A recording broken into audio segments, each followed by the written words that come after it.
ममता बहुत ही सीधी और प्यारी लड़की थी, वहीं सुनील एक सरल और आगे बढ़ने की सोच रखने वाला लड़का। सुनील, बेटा सुनील कहाँ है?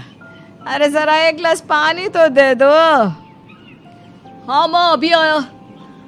क्या माँ, पानी तेरे सर के पास ही तो रखा है, क्या हो गया है? तबीयत खराब है क्या?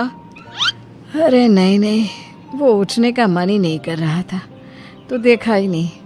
वैसे क्या कर रहा है? यहाँ बैठ ना मेरे पास। माँ पढ़ रहा था। वो क्या है ना, नौकरी में तो वक्त नहीं मिलता, अब ऑफिस से घर आकर ही तो वक्त मिलता है।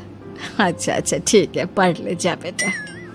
सुनील पढ़ लिख कर और आगे बढ़ना चाहता था, लेकिन माँ की तबीयत खराब देखकर सोचता है कि शादी ही कर ले।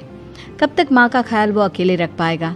तो एक दिन, माँ ये ममता है, मैंने इससे शादी कर ली है। तुम्हारी तबीयत भी ठीक नहीं रहती तो मैंने सोचा शादी कर लेता हूँ। घर संभालने वाली और तुम्हें संभालने वाली कोई आ जाएगी तो अच्छा रहेगा। माँ अचानक से सामने बहू देखकर हैरान रह जाती है। बेटा ये क्या बात होती है? न बैंड, न बाजा, न दहेज, न शगुन, ऐसे कैसे बहू आ गई?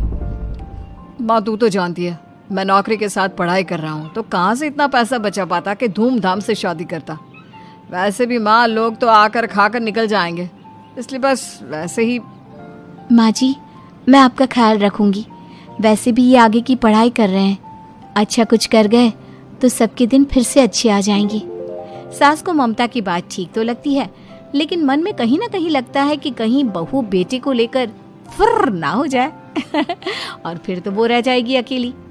बेटा देख, मेरा जो कुछ भी है वो सुनील ही है, और सुनील का भी अब इस दुनिया में मैं ही हूँ और कोई नहीं। क्या सुनील? बिल्कुल माँ, लेकिन आज से ममता भी मेरे जीवन का अहम हिस्सा है, जैसे तू है।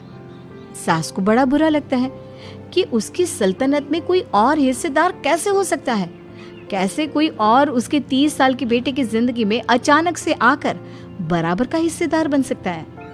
देख बहू, मैं भले थोड़ा बीमार रहती हूँ, लेकिन इसका मतलब यह नहीं कि घर की चीजों में मेरा कंट्रोल खत्म हो गया है। मैं आज भी इस घर की रानी हूँ, समझी? बेटा सोचता है कि ये माँ को अचानक से क्या हो गया। कल तक जो माँ कहती थी कि जिंदगी का कोई भरोसा नहीं, वो अचानक से जंग के मैदान की झांसी की रानी कैसे बन गई? माँ क्या हो गया है? सब ठीक है ना? अचानक कैसी बात कर रही हो? ममता का आज पहला दिन है, स्वागत करो उसका। आसपास की आंटियों को बुलाओ, नई दुल्हन की मुंह दिखाए करवाओ। खैर, सास होने का फर्ज निभाती है और बाद में एक सहेली के साथ बाहर निकल जाती है। क्यों री, बताया नहीं?